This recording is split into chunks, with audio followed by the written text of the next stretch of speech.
Hello, everybody, and welcome to Cosmere Connections. We're a bunch of book-loving nerds trying to find the secrets of Brandon Sanderson's Cosmere as we reread the entirety of its story from Book 1 to Book 16 billion. We are joined by Swiggity Swoo. Hey, let's push and pull on some metals. We've got John. Just so excited! Kay's here too. Hey, I'm Kay. And I'm ReaderWarrior. And today we are going to be going over Mistborn, The Well of Ascension, Part 1, books, chapters 1 through 6. Not books. Books 1 through 6. Books 1 through 6. We're talking about the whole series here. Except there are 7 of them. Oh god, there are. But we'll talk about that. That'll be later. You know, be I'm next. just glad you made that in one take, because I don't think I could have done this again. But yes, we're going to do Heir of the Survivor chapters 1 through 6, since there is no prologue. And there are 11 chapters to part 1, and we decided to split it right down 6 to 5. And that's going to be our goal this week. Yeah, I didn't really notice that. There is no prologue, is there? No. Barely even an just epigraph. I swear there was. This one does start pretty suddenly, doesn't it? It's just kind of like, I mean, there's some catching up Very that goes on, Sanderson, but it's getting you into the new plot lines of book 2 right away. Mm-hmm. I mean, and chapter 1 is only like 3 pages or something like that. Yep. Very like brief. 2.5. Yeah. So yeah, there's that. Let's should we do initial thoughts or should we jump straight into it? It's been a little bit since we've done a chapter by chapter review. It has been a We minute. can just dive right in. Like, feeling pretty comfortable. Dive right in, it shall be. Thank you very much for tuning in, by the way, to Season 2. It's we're very excited to be back. Oh yeah. Heir of the Survivor. So, while the first one started off with sometimes I worry I'm not the hero everyone thinks I am, this one starts off with the I write these words in steel, for anything not set in metal cannot be trusted. Ominous. And the other one started with ash fell from the sky. This one starts with the army crept along the horizon like a dark stain. I'm ad-libbing that second part. I don't have that one written out. So, very short chapter. Ellen and Ham are looking out and see an army surrounding an aspect of Luthadel. There are about 50,000 soldiers to their 20,000, and ours are not exactly the Marines. They are underpaid and not that well trained. We learned that the ATM cache that we were hoping to snag at the end of the first book was not found, and Ellen's kingdom is having economic issues, which is not that great. We learned that there's been a year in between the 2 books, and that the army's master, the one who sent it, is Strathventure, Ellen's father. Ellen plans to talk. Ellen plans to talk to the assembly. We do not know what that is, but wants to meet with the crew. Spook will be gone for another week, and Breeze is nowhere to be found. AWOL. AWOL. Uh-oh. Breeze going missing. That's not a good sign. Vin is actually sort of downstairs in the mist. She's burning tin, which we're going to give a brief cover of all the powers just to make sure everything is. Tin allows you, your senses are sharpened. She's burning pewter, which gives her more strength, and copper, which hides your elementic pulses. She's thinking about how she never understood how she burned metals, unlike Ellen 2-1 that answers for everything, and very much like us. Vin burns steel, which allows her to push on a metal object, or if it does not move, push her back. and she waits behind a corner. She pushes a coin onto the street, signaling for OreSeur, the Kandra, who was playing Renew most of last book, to step out. He is no longer Renew, he is no longer Kelsier. OreSeur asks if she's found what she wanted in a respectful yet hostile tone. Vin says no and questions if she was followed. She wanted to spar with the Watcher, capital W, not to be confused with the one from Marvel. He did not show, however. Vin moves to leave, but is suddenly attacked by coins flashing out at her. Very short. Very nice, very Yeah, nice. Short and to the point. Every time she mentions the Watcher, I always think of Highlander because that's just the era I'm from, and there can be only one only Highlander.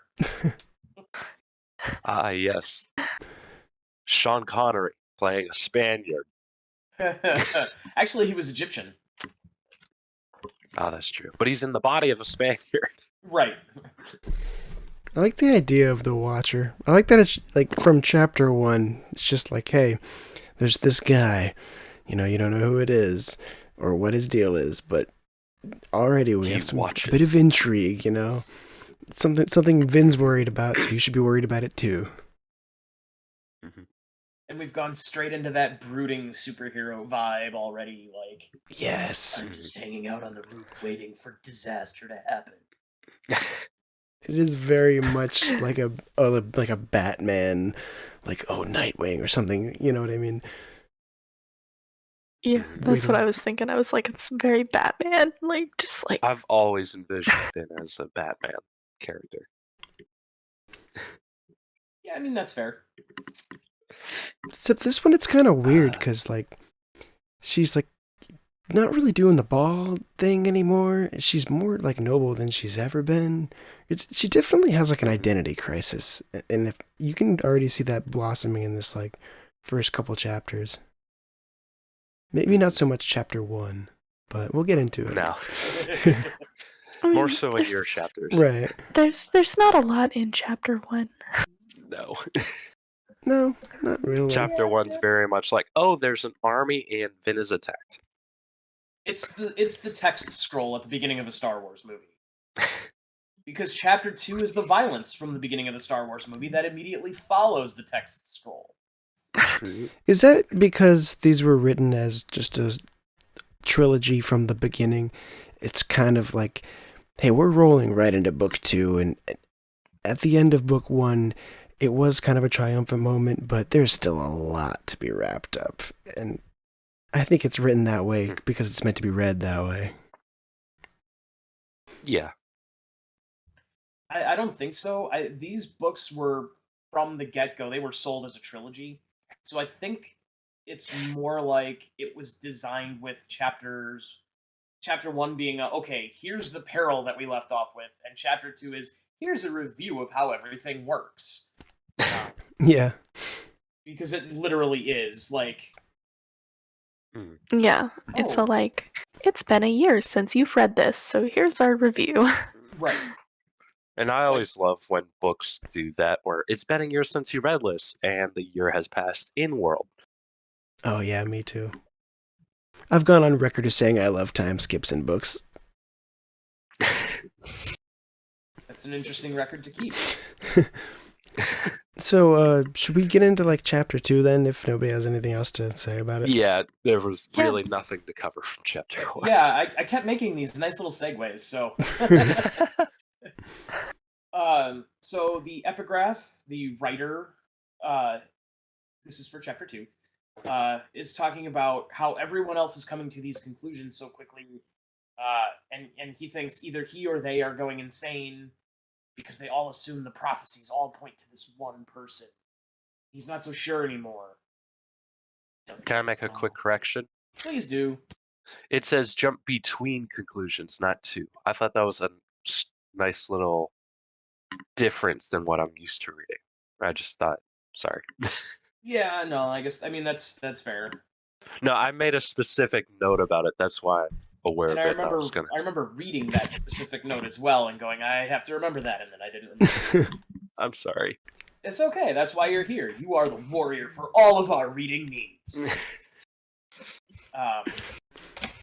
So, like we were saying before, Chapter 2 is basically a review of the more actiony metals and what they do.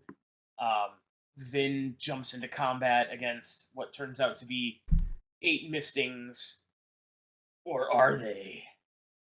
She fights them, killing them off one by one with her elementic powers as we get quick reviews of iron and steel and copper. And copper and tin. Did they hit on tin? Yeah, they hit on tin. Yeah. They Because- mentioned Yeah, no. with the banging. Yes, with the Yes, banging they sticks. do. Yes. I thought that was really cool. I forgot about that. Yeah, we hadn't seen those before, I don't think. Though we've seen similar Ye- effects in the past. You talking about We- when they we bang the sticks had- together? It's a flashbang. Yeah. Briefly, I think Kelsier did something right when he was teaching Vin about the powers, where he banged He yelled in her something ear, I thought. together. Oh, he yelled Yeah, at her. something I along can those remember. lines. So Yeah. we've seen the effect, but not specifically these sticks. We've never seen a combative part of it. Right. And it was really cool that the smoker, basically the most useless guy there, was given that job. Here, you're not doing anything else. Bang these sticks. Surprisingly effective. Right. So, partway through the fight, the mysterious Watcher shows up and shoots a coin at one of the thugs that Vin is fighting, which gives us our little tutorial on pewter and what it does. I thought he shot a coin shot. Sorry. Did he? I thought it was one of the thugs. It doesn't really matter. These guys Coin are shot. literally just It there was to a die. coin shot. It was a coin Okay. shot. Because that coin shot is who turns Oh yeah, out he was to the one who was be feigning being dead, wasn't he? yes, Yes. and he turns Yeah, out to be okay. the The actual full Mistborn. Bum, bum. What? And then they have a duel, and we learn about Atium. And in the process of that, Vin kills off one of the other ones, and wham, pow! So after all the comic book noises are done, and Vin is standing around a pile of 8 corpses, she kind of gives a little nod to the Watcher, and goes and talks to OreSeur, who is not doing so great. One or both of his legs is bashed and destroyed, and he can barely walk around. He tells Vin that he's gonna need a new body. She's like, "Ew, gross! That's eating people!" And of course, Vin is just kind of disgusted and grossed out by it. And OreSeur's kind of like, "Why are you so upset about this? This is what I do. This is why you have my contract." Let me do Which my they- thing, Mom. And we don't really get much into the contract yet. We just know that that's how Condra work. There's a contract somewhere, and it has to. If we remember from the last book, it has to be paid in Atium. Which is wow. Which Right. they literally just ran out of. Correct. We used the last of the Atium that was left by Kelsier. I don't remember if they tell us in this chapter or a little bit later on that it was only 6 beads, but that just it's in the minutes. next chapter, I Okay. think. Sorry. It's okay, you're good. I was probably not gonna mention that, so you're good. Fair enough. So they both go back to the palace to figure out the new body and check on Elend.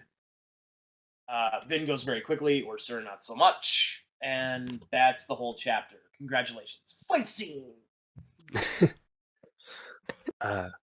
Great. I just want to cover iron pulls on objects. Just want to make sure that everybody remembers, hopefully.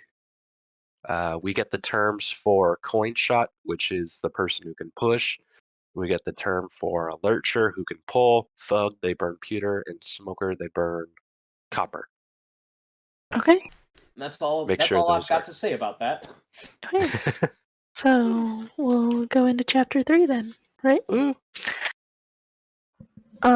So the epigraph in chapter 3, it's again this guy who's talking about how his brethren keep ignoring things, ignoring facts, and they're not connecting different things that are happening, and that they are essentially ignoring all of his discoveries that he's making, and they're ignoring him.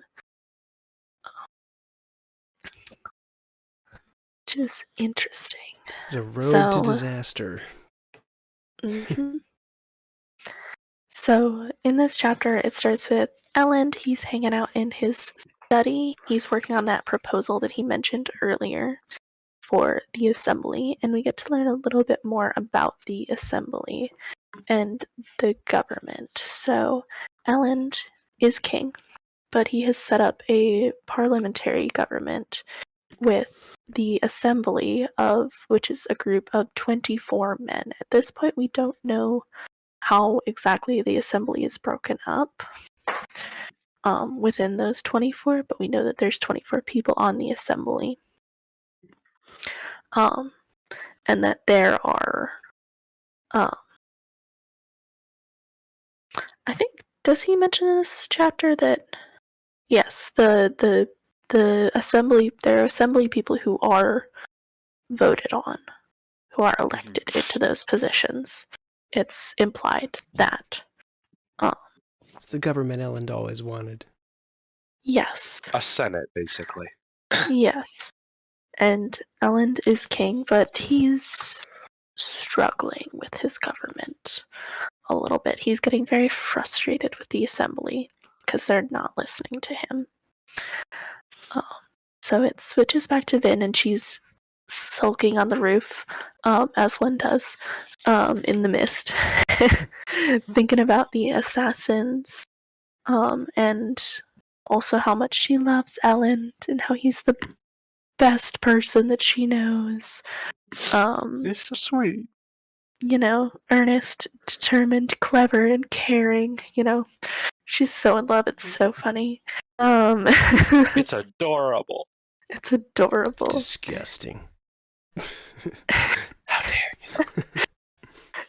So, and as she's up there, she starts burning bronze, and then she feels a pulse. And she's not quite sure what metal is being burned.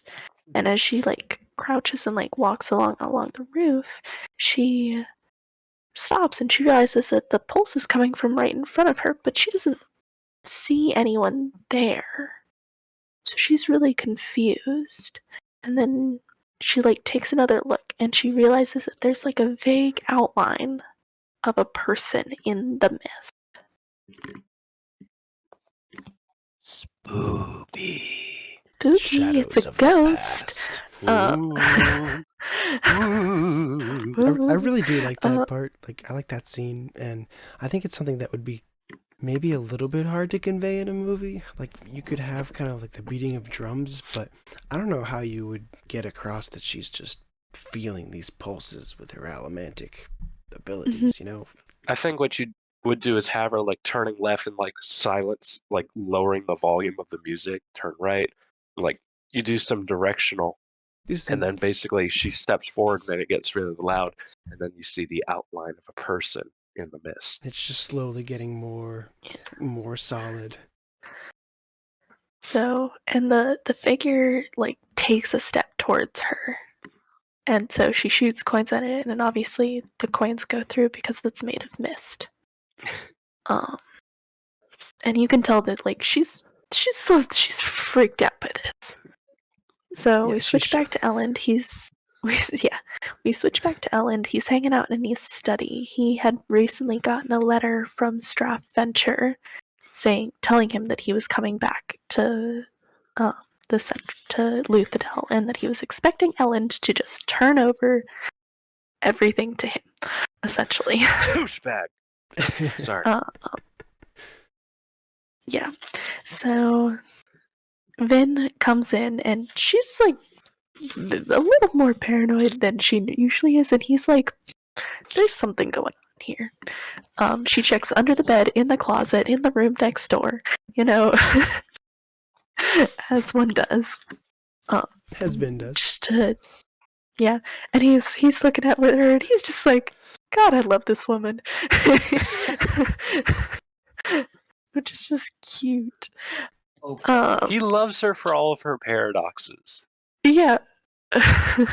Paranoia. Yes, That that too. too. They are really, I mean, can we just get into it? They are really cute in these first couple chapters. Like, the fact that they need each other in very specific ways. Like, she is no longer afraid to be hurt physically, but the idea of anything happening to him is her worst nightmare. It's, Mhm. I like the way it kind of Like sets she will up, do anything to protect him. right. Yeah. It kind of sets up this idea of So- like this. They need each other, but would they be healthier if they didn't? It's a thing. Yeah. But so Vin asks him if he's seen anything strange because of what she had just seen. And he's like, besides you? She's like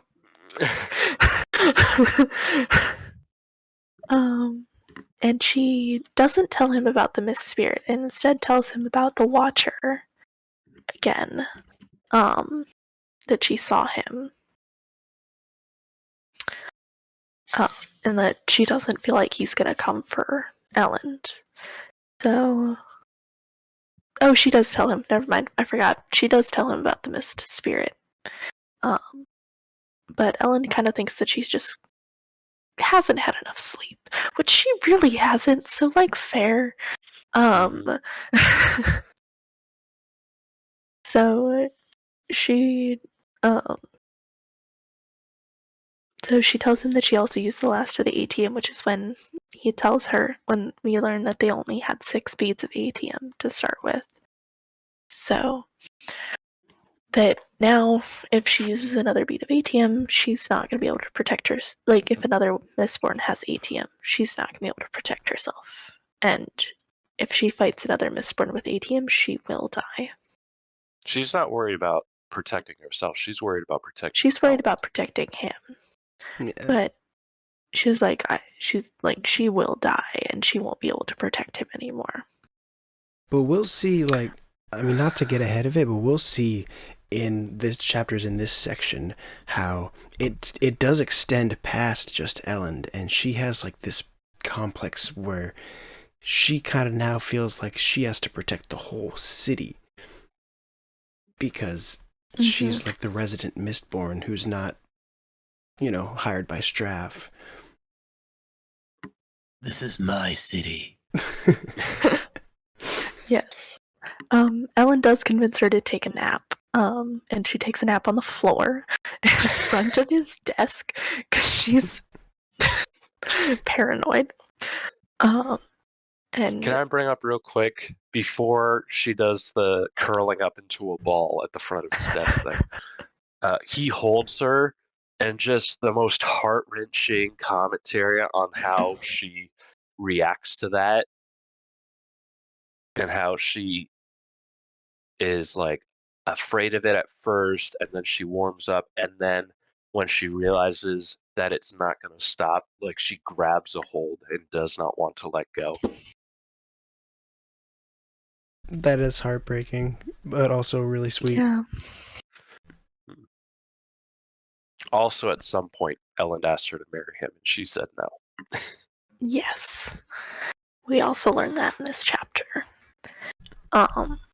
So Ham comes in and tells Ellen that the men that Vin killed earlier today were most likely sent by Ashweather's Set, who is the king of one of the Western dominances.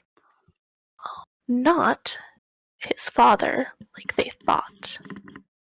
So there's another person who is sending assassins, and it was just a coincidence that they happened to attack Vin on the same day that that Straff Venture marched his army on the capital, on their city. And right at the end, there's one of my favorite lines in this book, because I just think it's funny, is where they're talking about how if we don't come up with something, Ellen is saying if we don't come up with something incredibly clever, this kingdom may be doomed.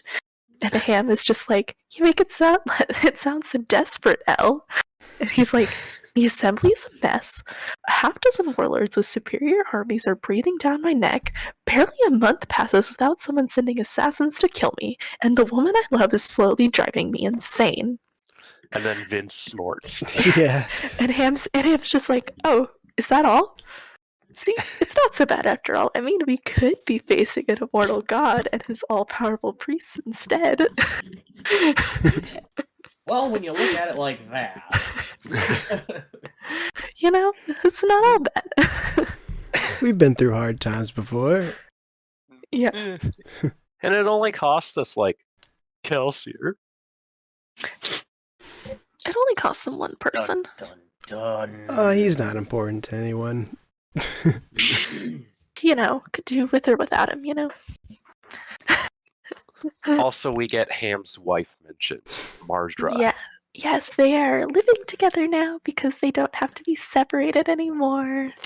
Yes. That is It took cute. me, I think, through my third time reading the series before I realized that that was like his wife that he never saw before, or never got to spend much time with before. There's never a direct line that says, "Oh, my wife's name is Marjora" in the first book, or "Oh, that's his wife" in this one. Right. Yeah, I it's was just dumb when I implied. was younger. I'm still dumb, but I'm just less dumb. Is it like a nice detail that like Ellen knows her name and where she ostensibly lives compared to where I think it mentions in the Final Empire Kelsier doesn't even know where she lives? Well, now, presumably, she has moved into Luthadel and she and Ham are living together. Right. So Like, that's why Ellen says, like, "Oh, Marjora's not gonna like it that I'm keeping you awake this late or something." Yeah, but that's a cool point that I hadn't considered before. Like, he's personable enough with these people who literally just overthrew the city that he was part of the ruling body of, in a way. And he takes the time to be close enough to them to, like, remember their names and know where they live and stuff like that. Like, that's a piece of Ellen. And not only that, like, know that Marjora is gonna be mad at Ham because he's staying up too late. Like, this is something that has consistently happened where she's gotten annoyed at him for staying up too late. it almost sounds like they had like dinner at some point, or like it almost sounds like he met her, you know? Yeah. Was that chapter 4 or chapter 3 or chapter 2? That was chapter 3. Okay. Just making sure. Over to you, Swiggity. All right. Unless anybody have anything to say about chapter 3 before I get into it? All right, cool. So in the epigraph, we find out that Quan was the one who discovered Elendi, and it's also kind of this reveal that Quan is the one who's writing these epigraphs. Also, for some brief context, we did know the name Quan from the first book, in which it was said that he betrayed the hero, and now we've got the hero's name being Elendi. Did we have that in the first one? I can't remember. Yes, we knew both of their names in the first book. I didn't think we had Elendi, We did not have Elendi's name. Are you sure? Yes. because why would he refer to himself as Elendi? That kind of ruins the whole plot twist of, oh, it's not Rashek. It's not the Lord Ruler. Maybe Rashik said it Maybe. right at the end. We did not have Elendi's name in the first book. Yeah, we got Kwan's. I remember that. I remember us drawing attention to it, but we did not get Elendi. I remember hearing it and not remembering why it was significant because I haven't read this book in a while. And not knowing why it is again, because we're not in the spoiler section. My memory has faded. Woody-dee-dee-dee. So speaking of people with good memories, this is like a Sazed chapter. And what he's doing is he's talking to some villagers about this corpse that is lying there, basically unscathed, seemingly just dropped dead out of the middle of nowhere. Also, I think this is our first Sazed POV. Mhm. It is, isn't it? It's our first Sazed POV, and it's our first time seeing Pharaoh from a direct point of view. Because in the Final Empire, it was always either Vin, Ellen, or Kelsier, right? Hmm. It was the only time we saw it directly on screen was when Finn watched him do it when they were captured. The only other POV that we got briefly was Doxson's POV at the very end, but that was like half a chapter. And I remember there was like a But yes, Inquisitor sliver of a chapter. yeah. But that's cool. That's really significant. Because Sazed is a major character. He's getting the attention he deserves. And you're absolutely right. This is like his chapter to show off what Ferakimi can do. Mhm. I think the only thing he uses right away is he's tapping his metal minds for knowledge because he's trying to think of like a way that this person might have died. So he's He talking. specifically taps a medical copper mind. Right. Yes. So that's cool. I like to imagine he has different ones for all kinds of categories. Like obviously he has like religious. It's probably his specialty. So they kind of describe what happened as like the guy, his name was Jed, was just kind of working in the fields, and it was the daytime, and the mist showed up, which is unheard of. And then he basically just dropped dead, and it was kind of like he had a seizure. And Sazed thinks that it would be pretty unlikely for him to have died of like a natural causes. Like he thinks it's possible, but it's not likely. And I love what he does next because it's really sweet. Is he decides to bury the man, and we also get to see. Tap a strength. Yep, I was just about to say we also get to see. Oh, I'm sorry. No, you're fine. Another Ferakimi power, which is tapping your pewter mind. That allows you to store up your strength. So basically, he would walk around for a few days like weaker or in a weakened state, and then he'd be able to tap that resource that he stored up in the metal mind to make himself stronger for a while.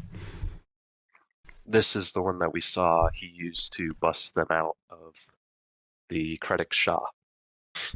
So yeah, he can get really strong. Get swole. Another thing that he taps is another copper mind, and this happens to be one of his religion ones. I don't know if he has more than one, but it says it is said to have known over 300 religions. I think he does, but he has one that's like for daily use, and then one to like keep as like secondary. He's got like A backup. external Yeah. hard drive, basically. I call this one the Cloud. And this one's my pocket Bible. It goes in my ear. The So yeah, he picks out a ceremony from this religion called the Hada, and I forget what the specifics of it, but he just basically picks out like a funeral ceremony to use on this guy. He And basically grabs a limb off a tree, plants in the ground, and goes, Hada!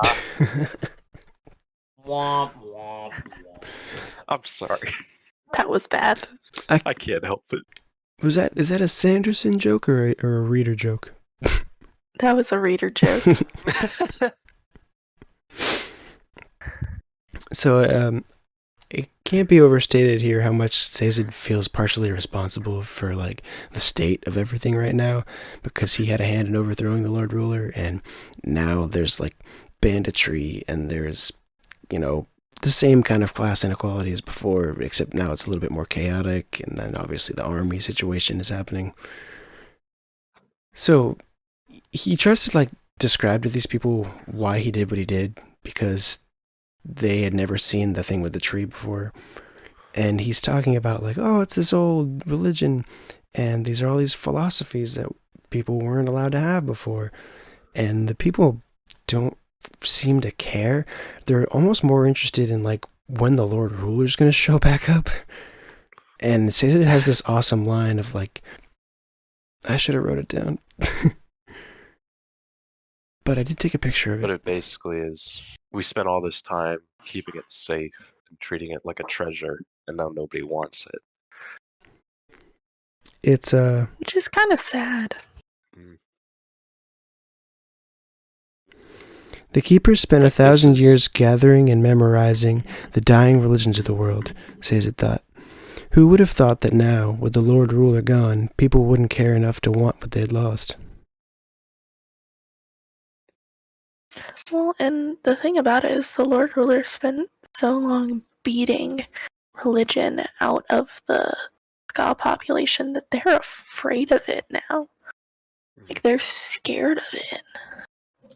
Like, the More comment so. about when's the Lord Ruler coming back, I don't think that's out of like, oh, we need him to make everything okay again. I think that's more if we step out of line and he comes back, he's gonna punish us. Mm-hmm. Because he did become their religion. I mean, he was their god. And I can't really blame them either if there was a deity-like figure enforcing things in a literal way like that. Like, why wouldn't you believe that? 100%. That's pretty much all I have for 4, though. And I imagine it would be a little bit difficult to accept that, oh, the guy who's been ruling for 1,000 years, he's dead? Yeah, right. He'll be back. I've seen him get his head chopped off once. Okay, we're coming back in 3, 2, 1. Okay, everybody, welcome back. We took a small break, and DragonKeiran has graced us once again with his presence. Say hello, Dragon. Hey. It's good to have you back. We're excited to hear your thoughts for the rest of this. We're going to move on to Chapter 5. All right, let's just get into it. So, in the last epigraph, we learned about Quan and how he's the one who discovered Alendi, and he's writing this epigraph. In this one, we learned that Quan was the one who betrayed Alendi. Dun dun dun! We don't get any further explanation after that. It's basically just dropped. So, the chapter starts out, and it's Vin's POV. And she's seeing how antsy everyone in the city is about the approaching army. She's going to the market, and she's dressed in, like, basic kind of button-up shirt and trousers like she would back in the old Ska days. It's kind of clear that she's maybe having, like, she's a little uncomfortable with the idea of being noble. It's also dropped here that Elend has ordered all 8 city gates closed so that everyone is basically trapped in Luthadel at this point, against their will. I would say saved, secured. Yeah, I I wouldn't guess. say trapped when there's an army outside. Well, it's a tough situation. Yeah, they are. So I guess the way I said it did make From it the view of sound the like person. Elend was like, "No, you're stuck with me." But definitely they were closed so the army couldn't get in. But it has that effect of, like, everyone's in it now. So that's why they're, like, going crazy at the market trying to get supplies. And anyways, she looks over and she sees some gowns in a window at the market, and she flashes back to when she first met Ellen on the balcony, and she thinks about those noble balls, and then she thinks about how the only jewelry she has right now is her little plain earring that she got from her mother, who was deranged and tried to kill her. And So, We get some Side more note, detail about that. real quick question. Was her sister her twin? No, no idea. I believe Are it we was a younger positive sister. about that? Are we positive about that? Because the because I don't remember if it was ever mentioned. She might be the older twin, then it might be the younger. Her sister was the younger twin, but because they were both full siblings, and I thought that the dad didn't know that her mom was ever pregnant Huh. until after they were born. I don't think that's ever been asked. Right, and then, but I guess that does kind of beg the question of how would she have gone through two pregnancies otherwise? Yeah. That does make a lot of sense, Well, actually. I don't know how that links into chapter 5, but it's a good thought Well, to chew on. they mention there's her also Reen, sister so it would've in been chapter three. Also, did 5. they mention it in here? Okay. Yeah. Yeah. Well, no, they Reen brought was up a more. half brother. Reen was her half brother. Yeah, Is he? they do say that specifically. Yes. Okay.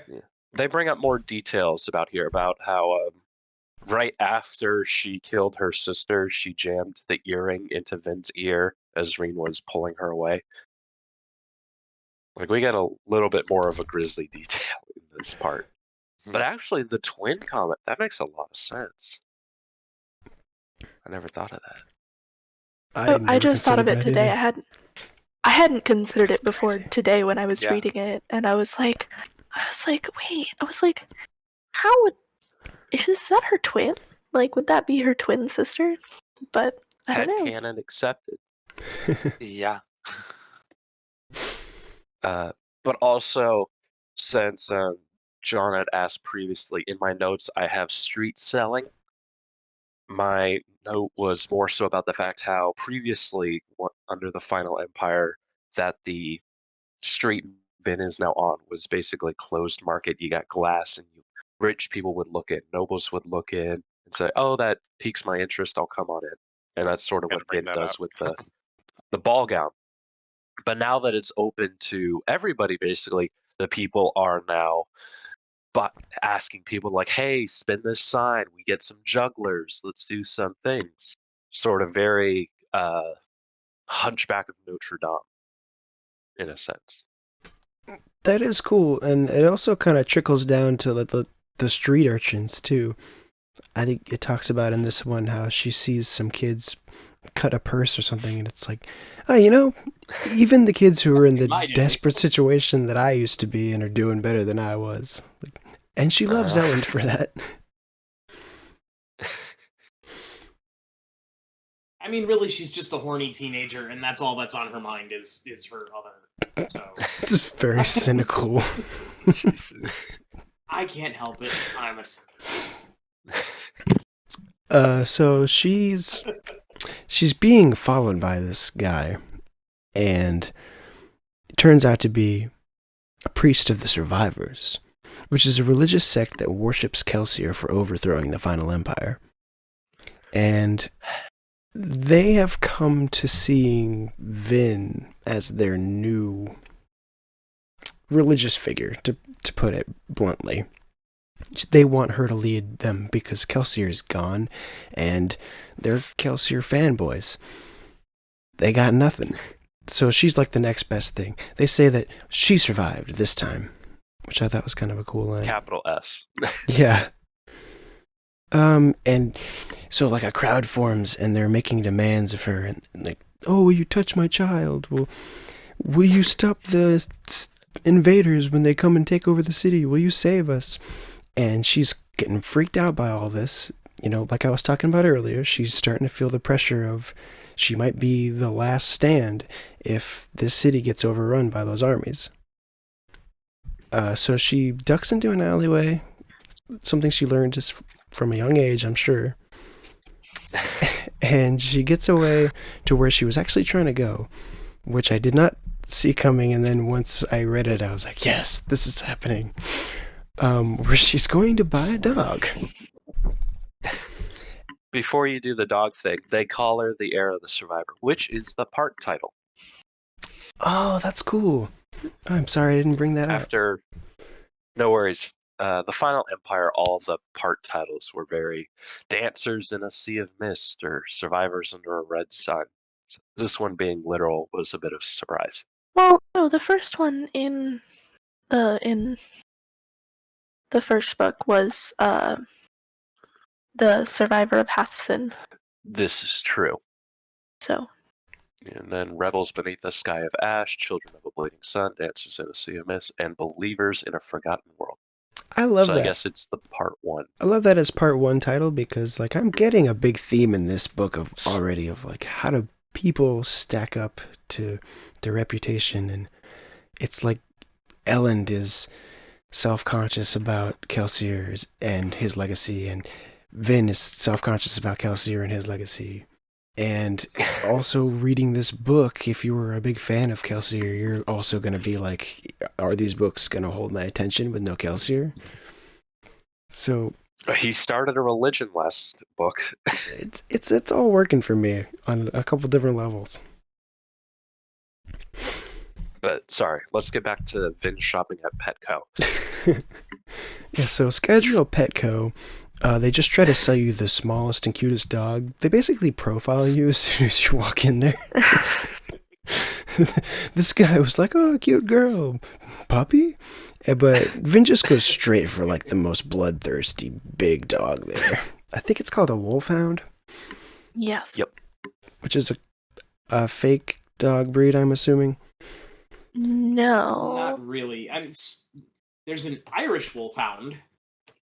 Oh, okay. It is I a don't know real. if there are other versions of the wolfhound. I was thinking of like a bloodhound, I guess. It is a real dog breed. Hmm. Yeah, wolfhounds are a real dog breed. Okay. Shit. I'm trying to remember what movie would be a good reference for this. Shout out to Real It's Dogs on called Schedule. Google. So Vin ends up purchasing this giant wolfhound, and she comes over and gives it like a pewter karate chop to knock it out. And she takes it to OreSeur and convinces him to use it as his new Commands body. him. Yeah, Yeah. he's like not thrilled about the idea, to say the least. He doesn't like her. She doesn't like him. It's mutual. And he's really mad about her making him do that. How does he end that exchange? Something about like, oh, if the contract Well, commands me to, yeah. yeah. Or like, yeah, well, if you command me, I'll do it, or something like that. And then she says, so commanded or something. Yeah, and then she gets a package, doesn't she? She sees that a package was delivered. And she's like, hey, why didn't you tell me about this? He's like, I wasn't commanded to do it. I'm sorry, mistress, but you did not command me to tell you if packages arrived. I'm not going to do you any favors here. So annoying. So she opens up that package, and something cool is in there. Maybe cool. It turns out to be an alloy of aluminum. It's a copper and aluminum alloy made by this guy who I don't think is fleshed out nearly enough, named Terion. This is like his only Terion. appearance. Yeah. Yeah. Is the T silent? I read it as Tyrion. Yeah. Ethereum or something like that. But I guess he's been making all these alloys of aluminum for Vin to try to see if they're going to have any innate powers that were lost to time. And it's kind of that thing where it could have no effect, or it could be something awesome and crazy. Like, people haven't burned these metals in like 1,000 years. Quick note, we now get some distinct thing about aluminum being the metal that Vin was forced to swallow while she was captured in Krennic Shaw. So she moves on to go see what Ellen is up to, and Doxson has come back. Apparently he was visiting Tress. Do we know what he was doing there? Nope. Fair enough. So it's kind of clear to Vin, but maybe on the surface, like a stranger wouldn't get it, that like Ellen and Doxson have this weird kind of tumultuous relationship where Doxson can never fully accept Ellen because he's a noble, and Ellen is like trying to work with Doxson, but he just knows that he hates him and it's hard for him. And it's kind of this cool parallel between like OreSeur and Vin and Doxson and Ellen, of like working with people that you might not have the best relationship with or the most respect for. Because Vin... But you're both striving for a greater good. Yeah, working towards those common goals. Vin feels very strange about OreSeur simply because he had to eat Kelsier's corpse, which she finds to be disturbing. Which is kind of fair. I mean, I would be disturbed if, somebody ate my father's corpse. Yeah. Even though it was part of the contract. It was Kelsier literally ordered OreSeur to do it. Yeah, but Vin didn't know that. She does now. But she And just still because, doesn't like it. I give you permission to eat me does not mean that somebody else isn't going to react poorly to that. Right? If any of you guys What? But you're gonna be tasty. Like, come on. Oh, I know I am. need to eat me for any reason, I give you permission. Duly noted. No smoke.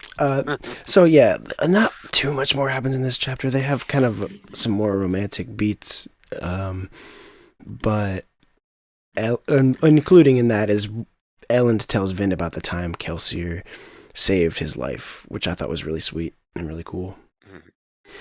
Then they get on the subject of burning that duralumin, and Bleep. We don't know it's duralumin yet. Yeah, we do. no, it calls No, we it don't. out. They never say Yes, it. we do. Yeah, Yes, that's it what it says does. in the note. They It's shoot, really? I didn't read the Yeah. note. Well, that's on you, reader. Right? Like, that's sorry. not our fault. I'm sorry. Okay. Can we cut out the part where I make myself look like an idiot? I don't know. It's probably like the best part of the Just saying. episode. Nah, that's the best No, part. that needs to stay in. That's got to stay in. Womp womp. This is enough to I'm cut out sorry. Welcome already. to being mortal. I'm just Okay, so, gonna go back to reading the book. so yeah, Vin I'm is sorry. not fazed by the idea that this could make her sick. It turns out there was like 40 different.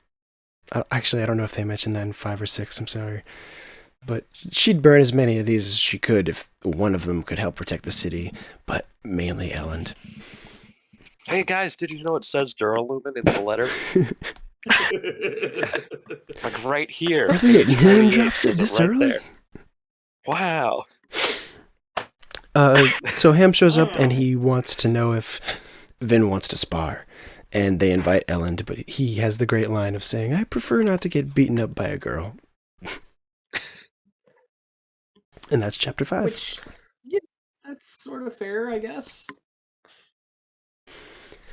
He just prefers not to get beaten up in general. Yeah, right. I was going to say, because Yeah. Ham could probably beat him up too. Especially by There's no the, question. I'm pretty sure especially Doc's... by the woman you love. Like that's a different thing. I don't know. Some guys like being with the woman who can lay them out. I mean, it's a thing. That's I could true. see it. For myself, personally. I also really like how they're snuggling on the chair, and at one point she's basically straddling him as Ham enters. He's like, "Whoops, sorry about that." Whoa, where are the Welcome to survivors? anime moments in Mistborn. Yep, add that to the anime nosebleeds.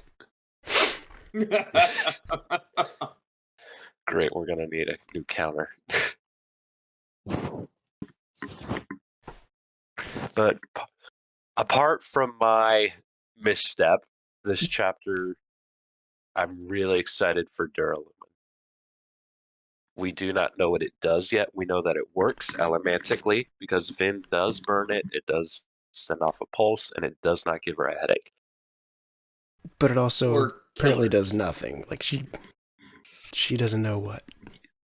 It at least Yes. doesn't make her throw up or die, Yes. which is progress. That's always a plus. Yeah, not dying. It's a good sign. It'd make for a very short book. Yeah. Chapter 5: Ben burns duralumin. Wrong alloy. It'd be a different book anyways. Book over. He has a stroke. She goes back to just being a misting.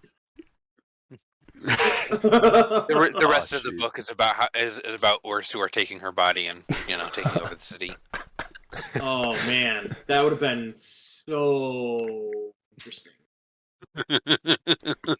They have to pretend she's still alive and she still has her powers. And that's basically all this book is just Oh. theatrics. So it's like Weekend at Bernie's schedule. Oh my god. Weekend at Ellen's. Oh, I need this. Somebody has to write this. Reader, get on it. Yeah, right. I'm trying. Yeah, we're gonna delegate to you. I've got my hands full writing my own book. Sorry. I mean, I'll do it if it can be short. It would be short by definition. Chapter 5, it has a heart attack. All right, so I don't know. For a recap for this chapter, I think the only thing that I really wanted to make sure was talked about, which Reader brought up, was the whole like the difference between selling to ska and selling to noblemen. Like, I know you already kind of brought it up, but I really like the wording around it, and it's just like, I don't know. It makes me think of the time I went to I was on a cruise and I went to Ensenada, Mexico, and it was like going from like a very nice, rich, like posh California island, and everything was quiet, and I was like walking down the main street, and it's just like beautiful displays and like all this stuff, and then the next day I'm in Ensenada, Mexico, walking down this street, and it's like just tons of tables, just like with lots of things like everywhere, and just everyone's like getting in your face, and they're like, look what I have, ooh yes, bye, and I'm like, get away from me, and it's like, and like literally people just like almost like I literally would like go into shops to get away from people, and then the guy would just like follow me around like, oh yeah, you like that, yeah, you like that, yeah, you like that, and it's like that's kind of what I picture when I see this, because it's like, especially because they have a line that says there were less, something like there's less entertainers and more yelling. So it's like because of that pressure of having the gates having just been closed. So it's like they're like even more in your face. They're like, buy my stuff. It's like extreme flea market. Yeah, so I don't know. It's just like because I've experienced like kind of that type of like transition from like one day to the next, and kind of the shock of that. It's just kind of what I imagine every time I read it. So I don't know. It's just like a very vivid and interesting to me. That's like, the selling styles changed because Ga now have money, right? They have money. They can go spend stuff, but they're not used to looking at pretty things. They're just used to being noisy in big rooms with tons of people and just like chatting. So talking. Also, a lot of the nobles have left. Also, like, even though they are making money, they still don't have enough money to be affording these like luxury things. Like the ball gowns. Yeah. Like ball gowns, yes. But, trinkets, a little necklace. Oh, buy it, right? Sort of like Glory is the woman's Aladdin. best friend, or whatever the heck the phrase is today. It does have that line, Sort of like Ellen couldn't eliminate poverty no matter how much she wanted to. Right. Sort of like the scene where Jasmine's in the street fair in Aladdin. Yes. I also, one little detail, I love how she's like, I would like a wolfhound, and the guy's like, okay, here's one, and then the dog's just like smiling at her. She's like, for the love of the Lord Ruler. Give me the one that bit some kid's leg off. I like that dog. You would. I just said so. All right. Okay. So, anything else for Chapter 5? Going once, going twice. Sold. To Chapter 6. So, in the epigraph, Quan talks about pounding his story into metal, which is not the first time we've heard that. But because he does it because he's afraid. He's afraid that Alendi will kill him when he gets back from the well because of what he's been through and what Quan has put him through. Imagine he made a typo. Say what? Imagine he made a typo. Just like pounding into the metal. It just has to restart. Well, maybe maybe the terrace language is more like Scots, where it's like not quite as well codified as English, where there's not like necessarily a single spelling for a word or whatever. Maybe, I don't know. It's the terrace though, so It's a cool idea. I just love the idea, like, he's got like the chisel and he's got a hammer and he pushes in the word Kawan and he added like a third A accidentally. It's like, son of a biscuit. maybe that's where the second A came from in the first place. It was a typo from the start. He just rolled with it. He's just like, it's just Quan. In 1,000 years, no one's gonna remember. Quan. By the time we get to Era 4, there's like 16 A's. It's like, I just don't want to have to redo all of this. I'm just gonna fine. My name is Quan. Okay, we're getting punchy now. So, See, if you're not enjoying these books, you just aren't reading them right. you're just not trying hard enough. Okay, so we'll make this a little bit briefish. So another chapter where really not a ton happens. Ellen goes to Besides watch the Vin first and cool Star. fight scene. Sorry. Second Well, cool. what about the one at the very beginning where she's fighting off 8 mist names? I don't know. I get more excited reading her fight against Ham than I do reading those. But that's think just it's- me. That's partially because it's like chapter 2, and we know these are just to show Vin's progress. Well, this is showing us how she's doing. It's also because in this fight we care about both sides.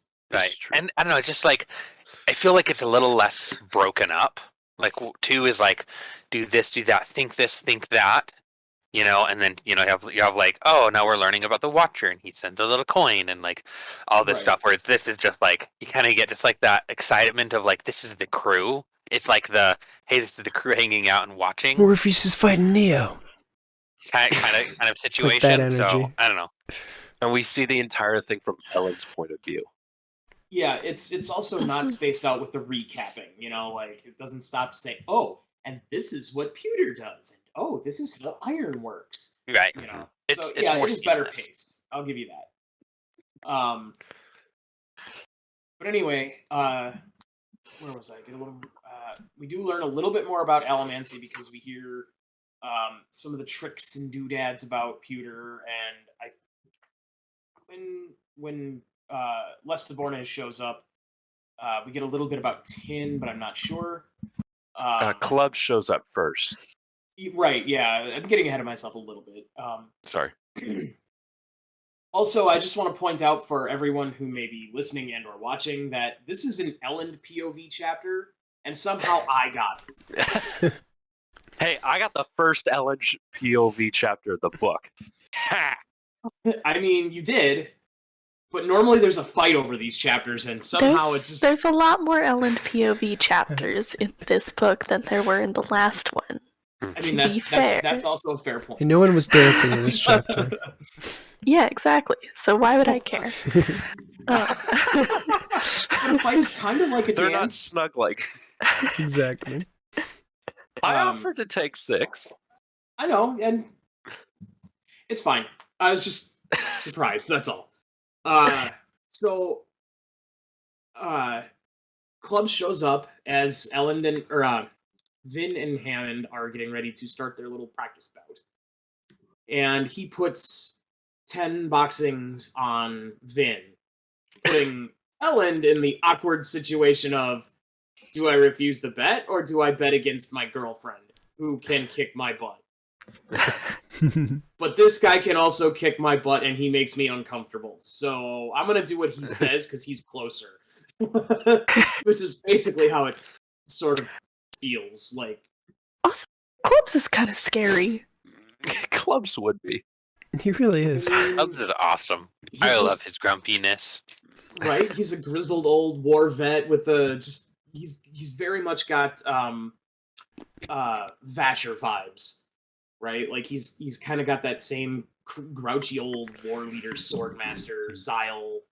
His Attitude. scowl is his smile. So Right. So when I was a delinquent in like middle school, it was like summer break and I was hanging with my friends and we were dumb, so don't judge me too hard, but we decided we were going to go walk around Walmart, and they have like these wristbands that are like flat, and then if you like hit them on your Snap wrist, bracelet. yeah, the snap.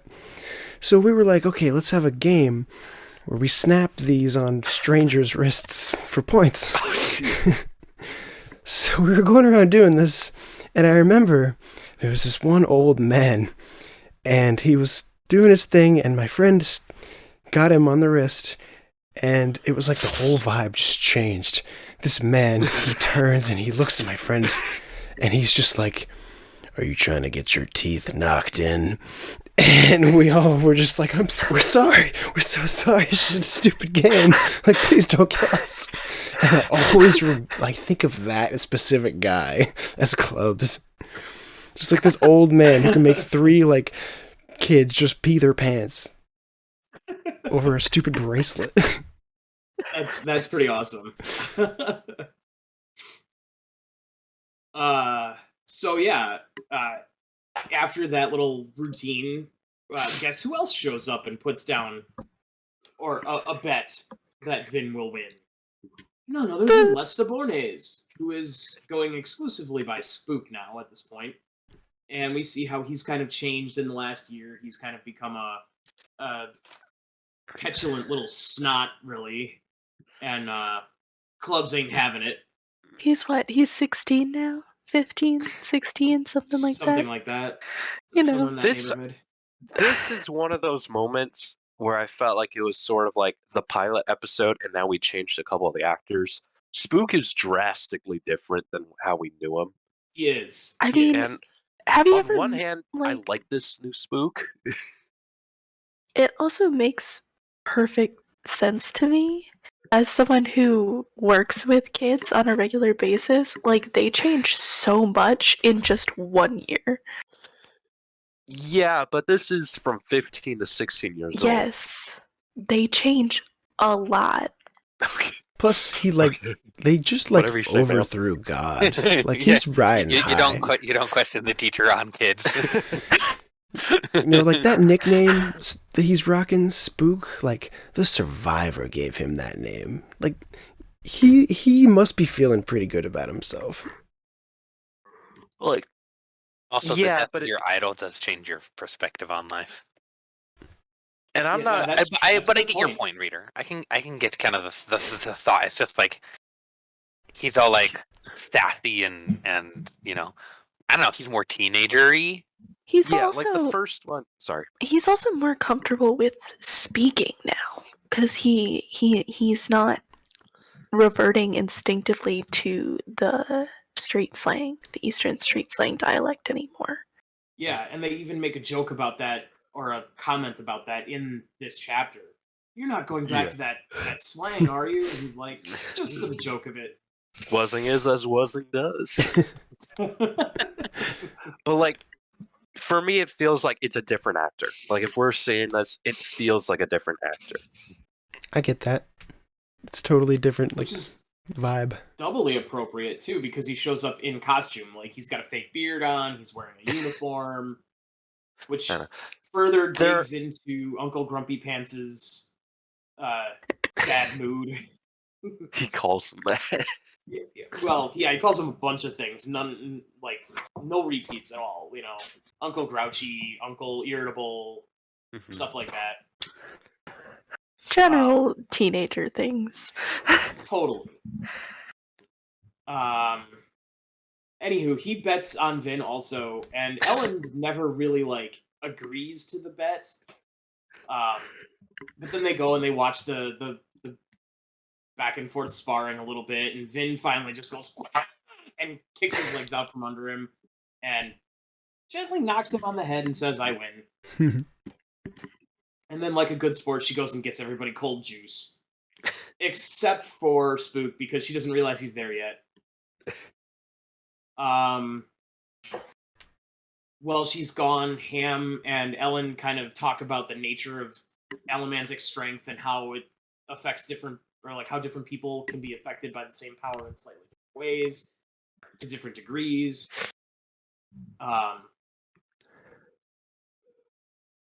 let's see.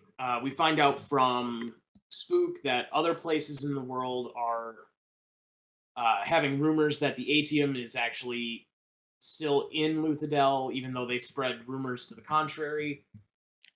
Let's see. Some friendly joking around. Finn comes back and finds out that Ellen bet against her, and he's just like, "Oh, sorry." They He made pushed me me do into it. Yeah. Please don't be mad. Ellen and Vin sneak off to go get some food, which is when Clubs pulls Spook aside and is like, "Tell me where you got that uniform, young man." He grabs him by the back of his neck. like a naughty little puppy. Uh-huh. Speaking of naughty little puppies, after the food, they go back to Vin's room where they are met by OreSeur the dog, who comments on how difficult the fur was to place and that he hates the body and says it's degrading and offensive. And that's pretty much the end of this. Yeah. I A couple love quick little things I wanted to bring up is since I'm working with let's get the OreSeur thing. Vin tries to read his expression. His doggy expression. Yeah, I just love that. But to the training montage, first of all, Vin likes how normal clothes looks on Vin. Ellen likes Ellen. how. Oh, Ellen, Vin. I can't be awake okay. this late. At mean, one not this point, late. I wrote, "Spook still has a crush on Ellen." No, that's a fan fiction. Oh yeah, that's a whole different kind of fan fiction, though. I don't want to read that. But I like the idea of a Tin Eye being a spy and how he gets really close, but his abilities allow him to listen in. Like, that's a nice aspect. And kind of a natural function for a Tin Eye, like we saw them being used a lot as lookouts before, and now we're kind of seeing another application of a similar power set. Breeze was the one that was saying he was supposed to be out spreading that there was no A-team in Luthadel. And that's about all we know about Breeze up until this point. And very They also much haven't heard from him in a couple months, I think. Yep. And very much like in the last book, how it was all about weaknesses being your strength. Vin's pewter, her greatest part of pewter is that it comes from her quote-unquote weak body. Right, they were saying how it's kind of like an insect when you have the power from the metal being released in such a small package that is Vin. That's why she hits so hard with it. I thought that was a cool detail. That's why she can jump so high and move so fast.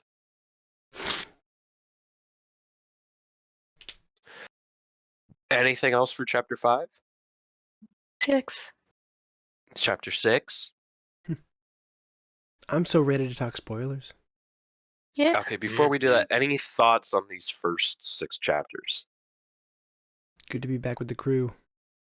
That's all I have to say. It's good to be good also to be back in our regular kind of routine of going through the series. But I really felt like, and I listened to these as audio again, that these first 6 chapters really didn't push the story forward much. Like, I feel like it's a lot of just recap and reminding how the magic works. Like I felt like it was fairly, I don't know, just it kind of felt a little bit plotting this time. And maybe that's just because I know, how everything works out, but it felt There like was these little first bit driving moved slowly. force. Yeah, like there was just not a lot happening yet. Set But the that's okay, stage. because I know it's going to change. Right. And I feel like that's honestly a common complaint I hear about people reading Well of Ascension. And I felt it too my first time. I still remember my first time reading this was I felt like the beginning was I was like, where's that like drive? But I think anytime you read it this book, it's always hard to follow such a fantastic finish that we had in the first book. Hmm. Then it's like, cause you go from one spike and then you have to drop back down, and he also has to work with people that's technically at the time several years between book 1 and book 2. You're gonna have to like let people feel and pick up where he is, but it's just like you have to consider that, but at the same time, yeah, it does. Like, I've seen a lot of people's complaints about reading the book for the first time. It's just it starts off Yeah. very slow. I would. Yeah, there's a Yeah. lot of reintroduction, and he does it a dribble at a time. Yeah, and my boyfriend is actually reading it right now, Well of Ascension, and he's been talking about that. He's like, it's getting so slow, and he's like, hasn't been reading it as much because it's not as exciting. And I'm like, read it, finish it. It has a good ending, I promise. It makes me feel better to know that I'm not alone in that feeling. Like, yes. It's a very common sentiment. I'm like, am I the asshole here? Well, if we go back, how far was chapter 6 in the first one? Like, we had really just met Vin and Kelsier. And granted, think yeah, is- by the end of part 1, we know, like, oh, we're overthrowing the Lord Ruler and all that.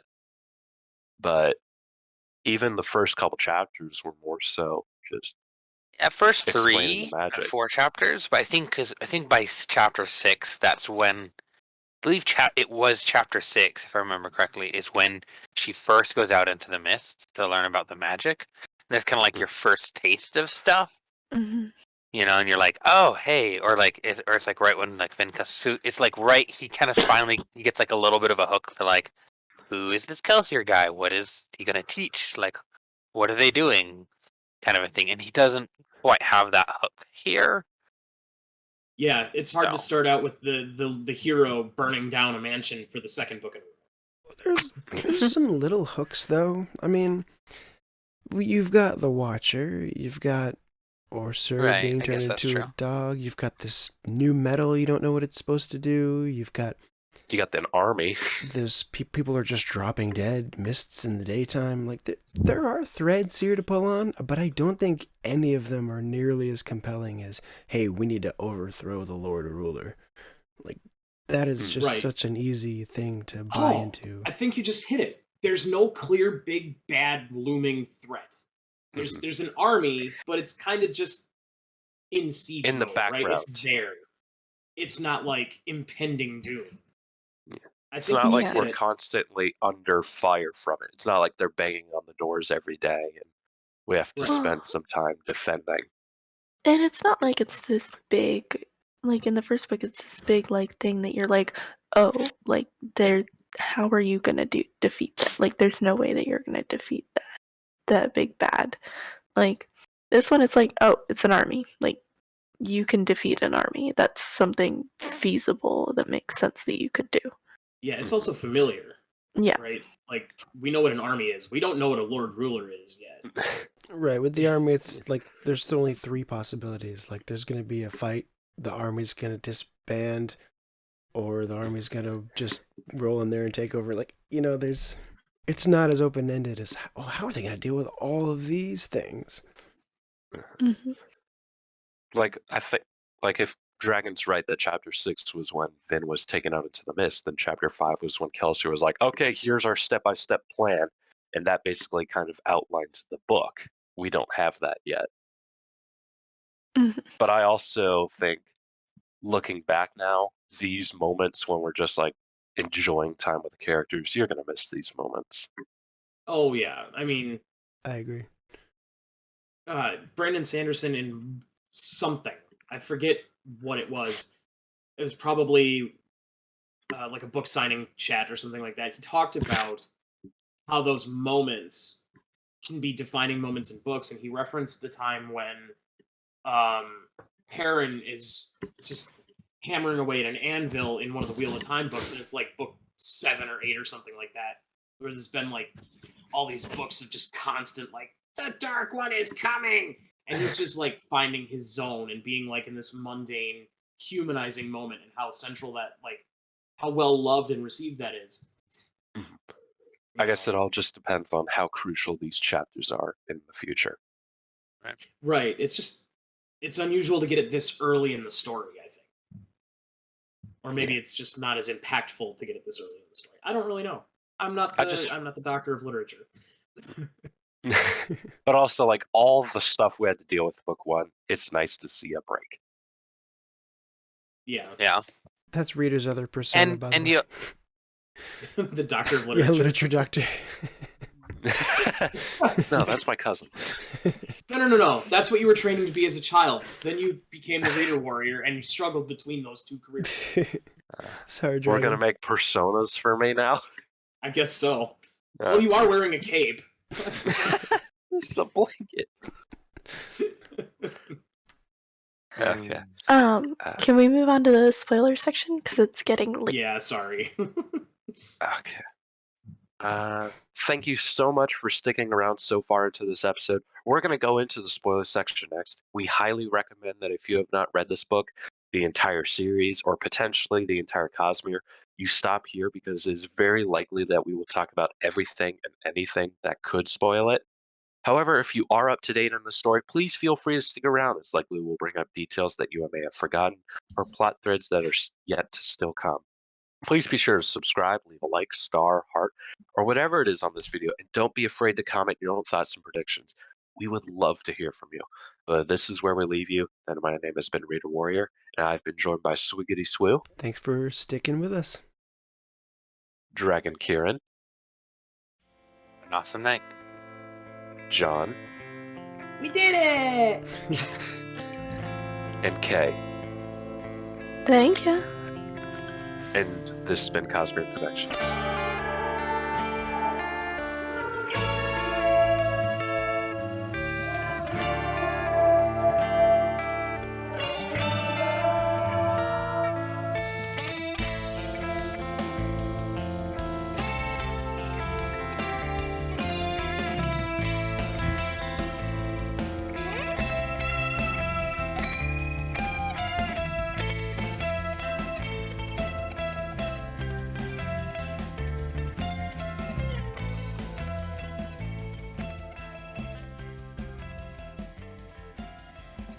And we're back. Spoiler time. Okay. First thing I'm going to interject with. I found some information on Vin and her sister. Oh, okay. All right, cool. Okay, Ooh. so from Brandon Sanderson himself, he's talking about this is technically in his annotations about some of the later books, but but in his annotation he talks about Vin's mother and what happened. So he's this is in reference to some later stuff with Marsh, but he's saying, so he says, Vin's mother, who is schizophrenic, was corrupted by Ruin, who spoke in her mind. He got her to love her first daughter, but hate her second.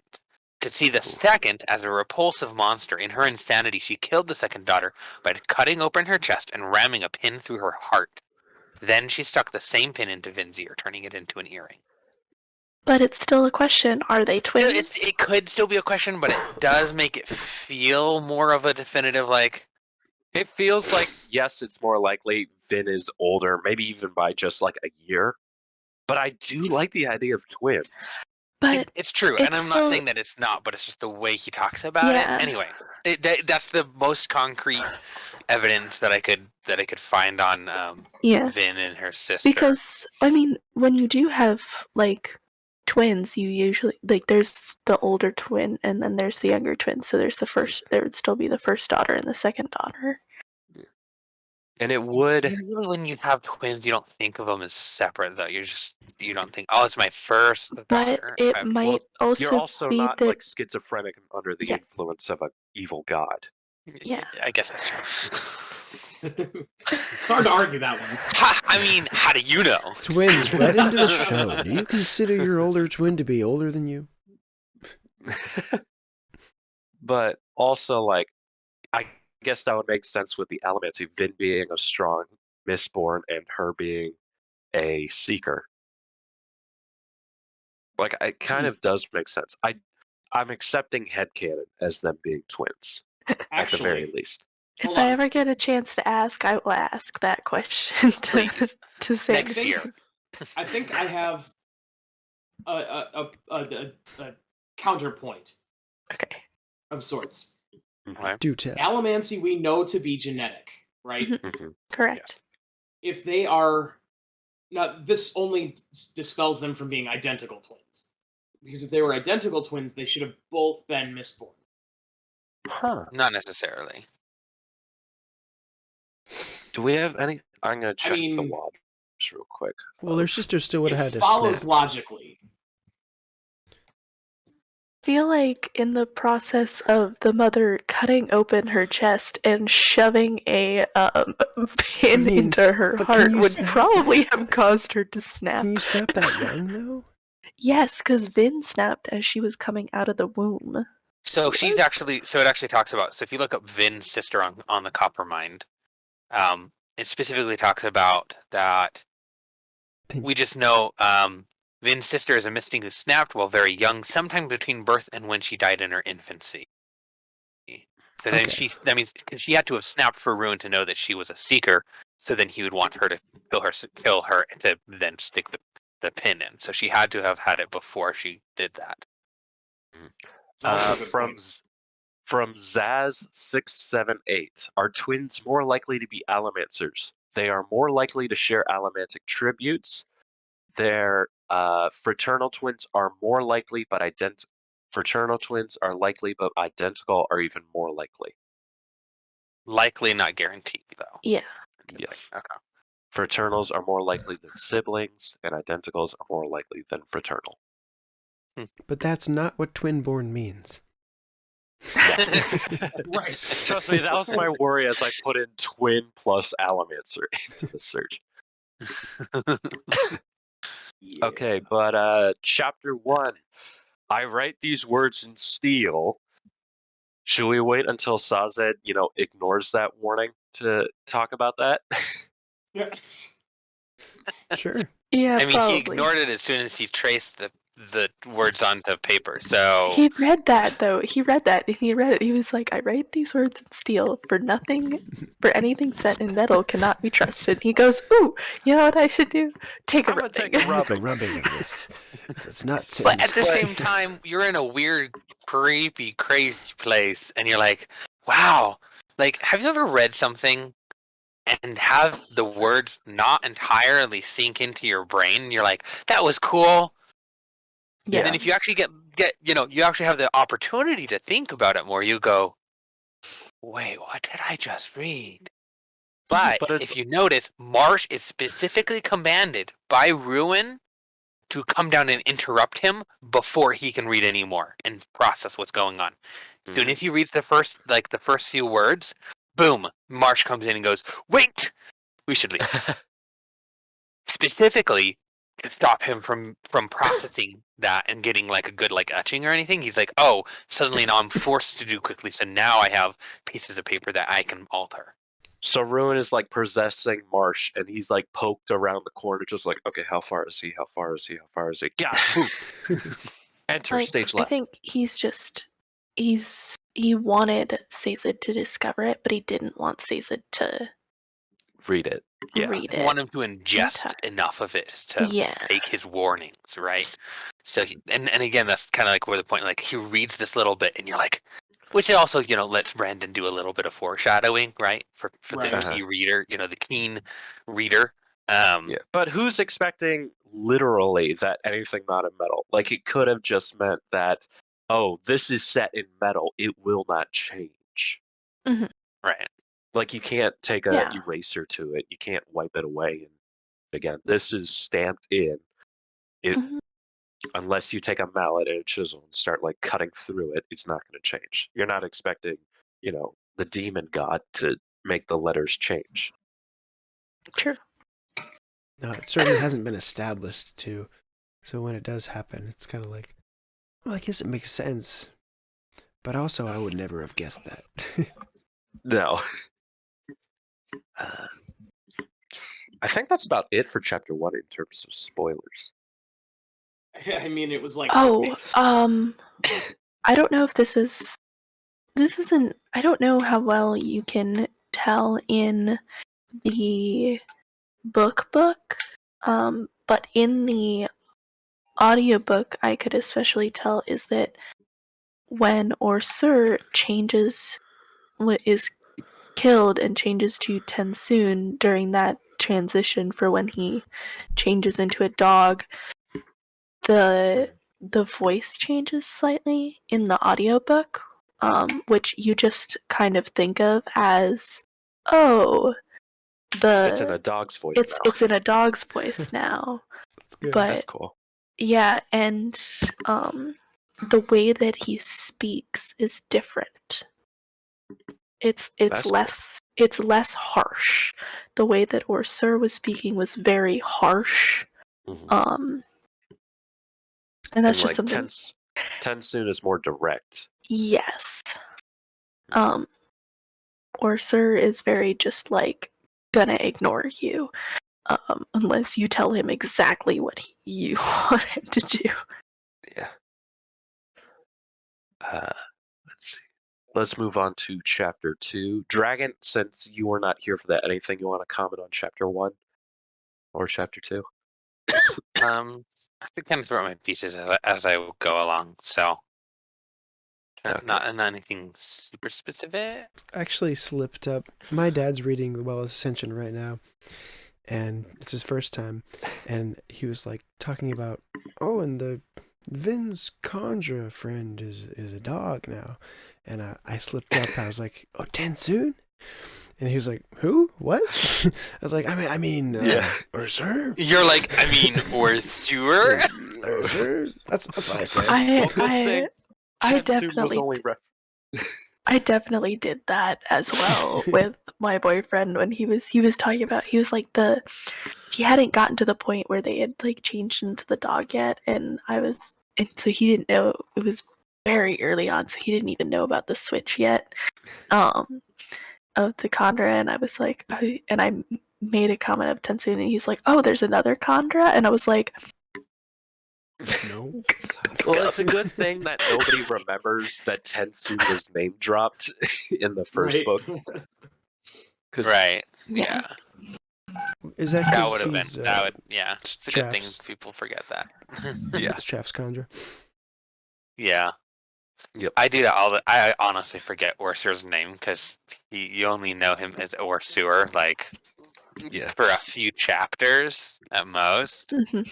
Yep. And I know, of course, like he becomes so, but like your brain, once you learn, you like. I feel like your brain goes back and kind of like rewrites all the parts that's like, oh, OreSeur as a dog. You're like, oh yeah, Tensoon as a dog. Tensoon as a dog. Uh-huh. Like, can you just get so used to that mantra that yeah, it's like hard when people say Yeah. stuff.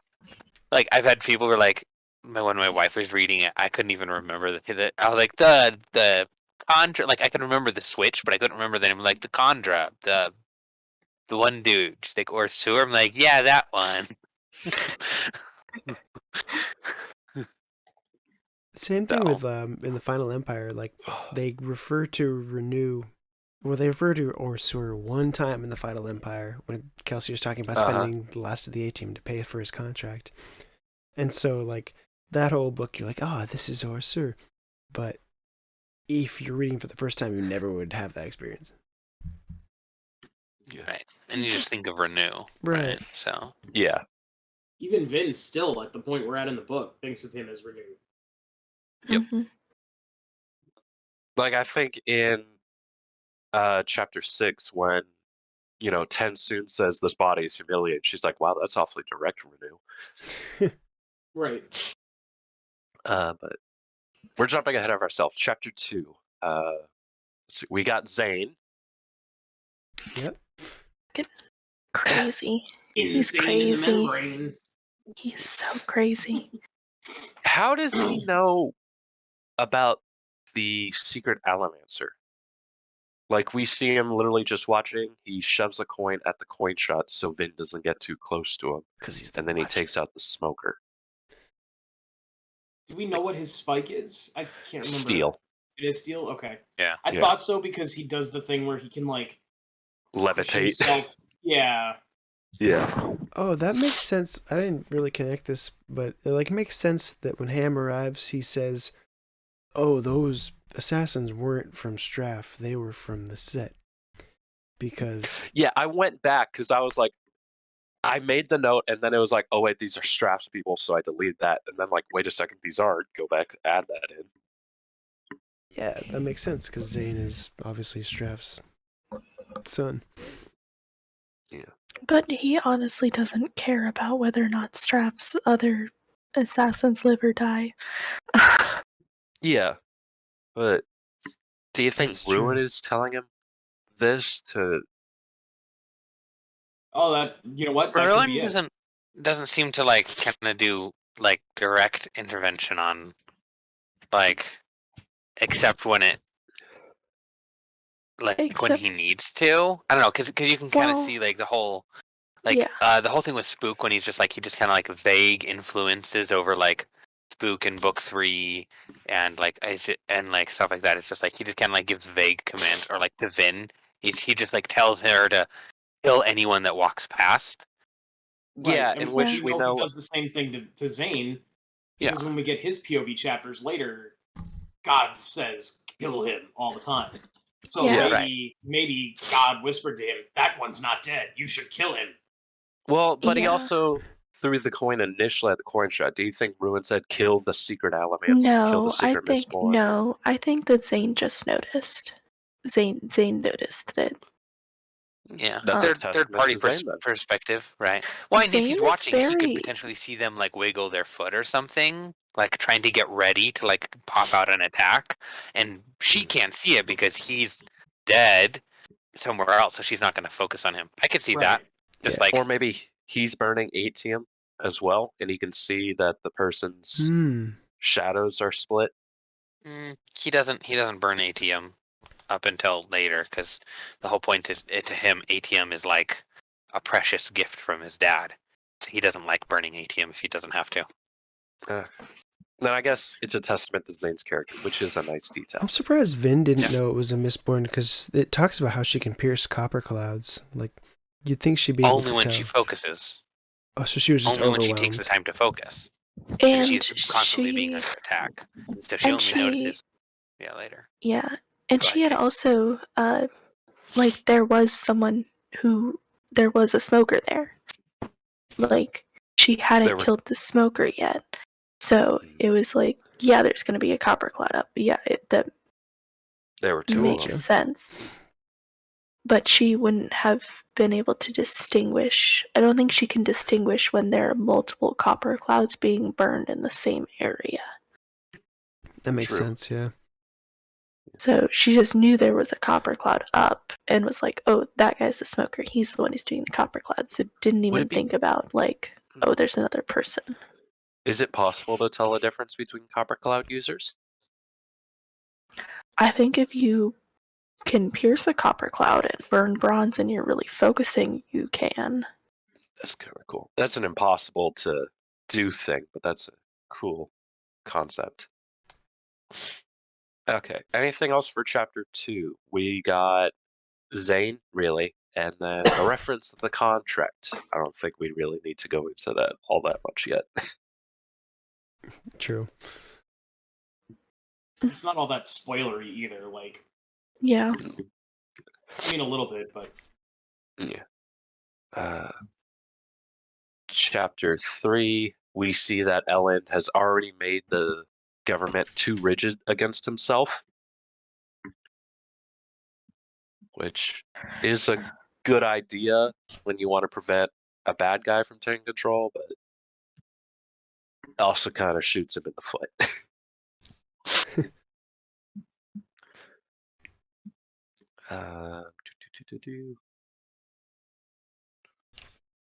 I like, and this is kind of a detail you all notice, like Vin's entire thing, these chapters are like, I will keep Ellen alive no matter what. When at the end, she has to let him go. Yes. I was trying to, like, lightly touch on that a little bit earlier. It's like, she's so dependent on him right now. But it's like, in the end, she has to make that choice of sacrificing him. And it's like, so good to just hammer that home right away at the beginning of this book. Yeah. It goes along with the weakness little being bit on your strength Vince. thing too. Yeah. A little bit of how both Vin and Inquisitors can pierce copper clouds. The answer was right in front of us the entire time. Then we get our first appearance of a shard. We got Preservation showing up. Yeah.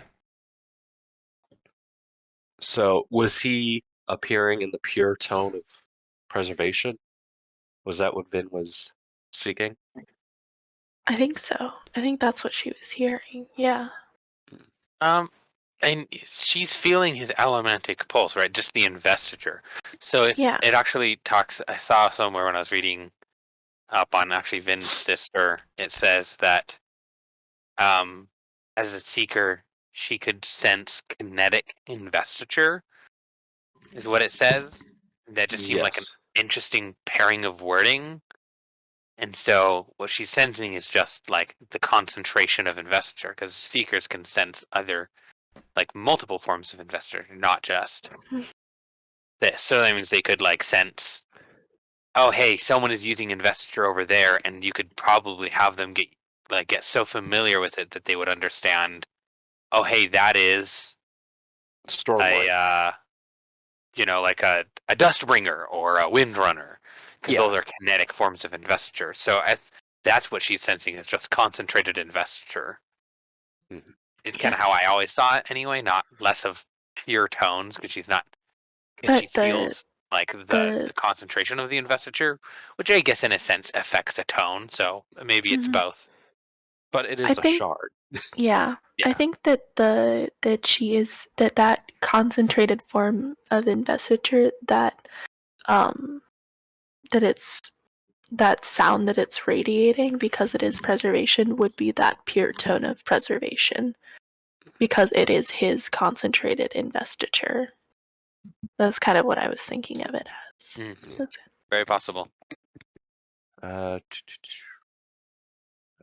got the part where. Do we know why Vin turned down Ellen's marriage proposal? She's scared. Okay. She's scared. She's afraid that she won't be able to live up to the expectations of what she feels that she would need to be with Ellen, to be for him. That's also the day she stops wearing ball gowns. Yes. She continually feels like she's not the right person for him, that she's too scared, she's too she's too skittish, like she's too paranoid, like he deserves someone more like him. The irony, because that's why he loves her so much, because it's like nothing in his noble society. Mm-hmm. Yeah. And kind of the same way on the other shoe, right? Like, she loves him because he's the complete opposite of what she's had to deal with her whole life. Mm-hmm. And it's kind of sad that she was worried that he would leave her after her rejecting him. She's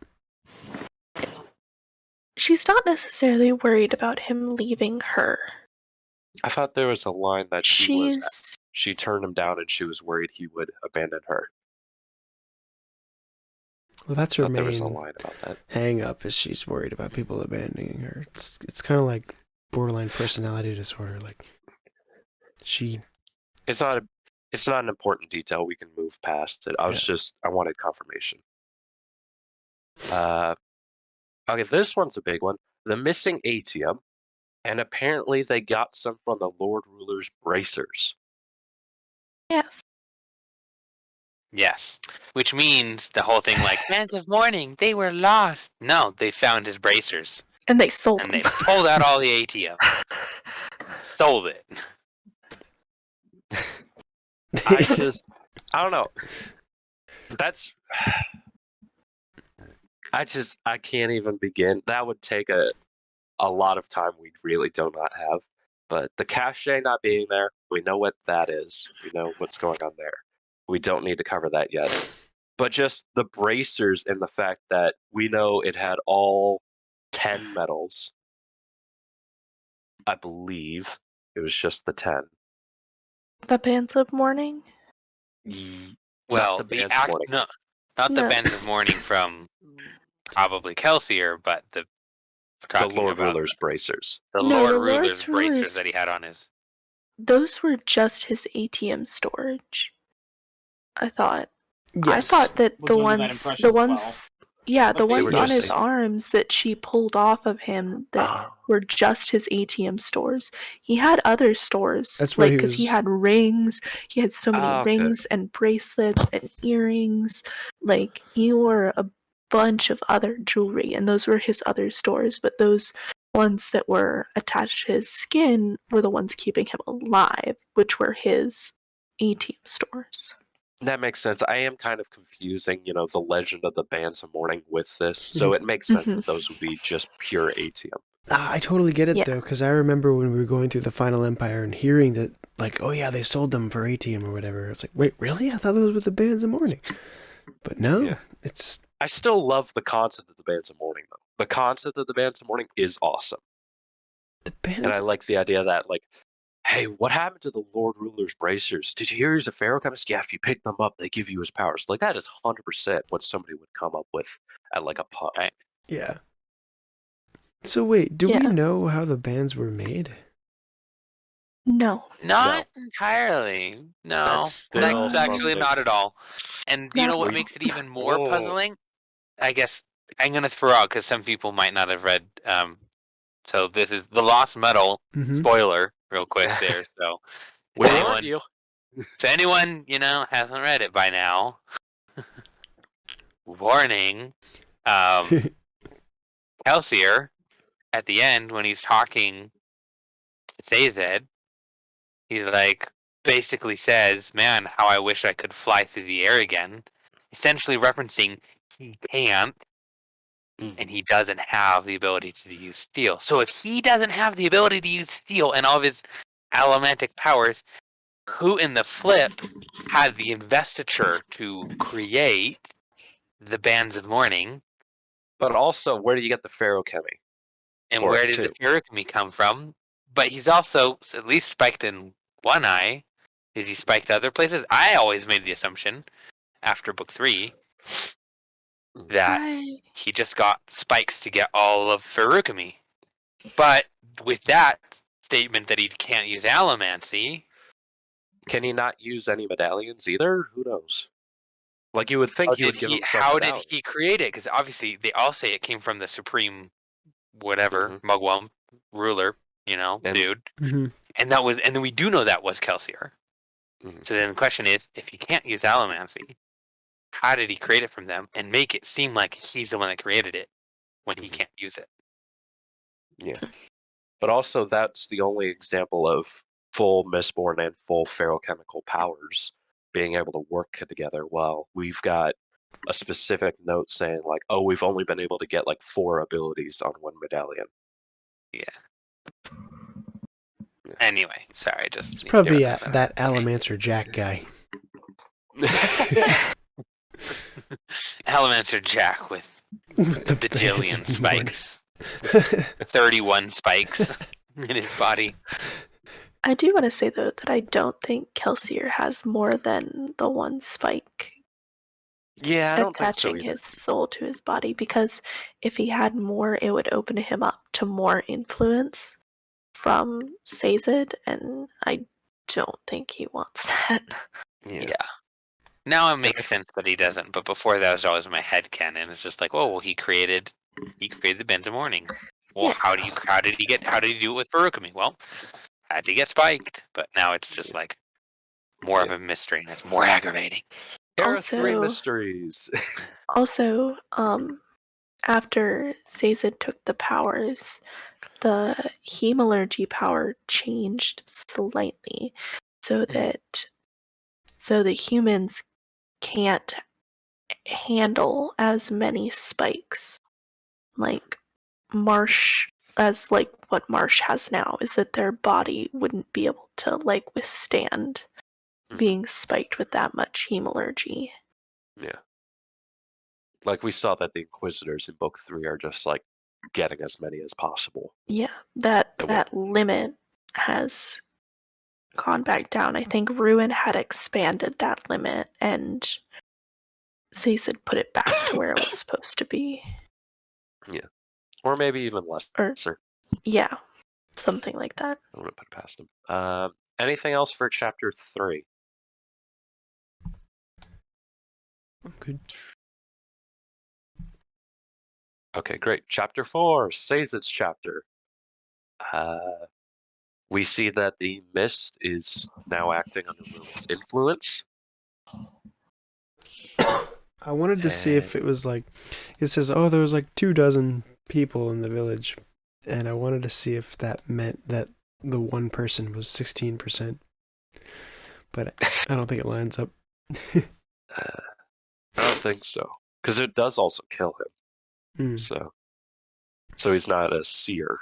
Right. He was also the only person who was in the mist, I think. I think I had it backwards then. The way that worked. But brief, I wanted to make a counter, but it's a little too late. The Hada, we now have an example of how agriculture used to be and how that is stored in a religion. That's true. That's a good setup for that. I really liked that too, just reminding people like, yeah, by the way, it says it has all these metal mines with like all these religions backed up. Don't forget. Mm-hmm. Anything else for Sazed's chapter?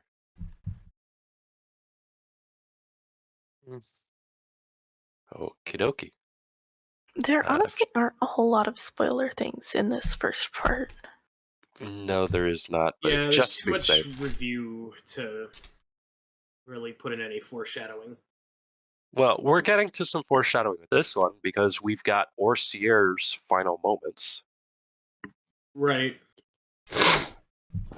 In which We already talked about the OreSeur transition to Tensu now. I could throw something like really, really out of left field out there.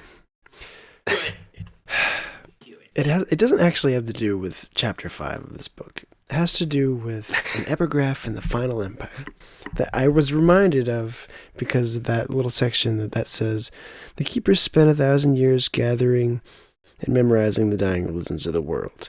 So that sentence reminded me of this epigraph that talks about the world singers, which I looked up on the Coppermind, are like back then, but now I can't remember.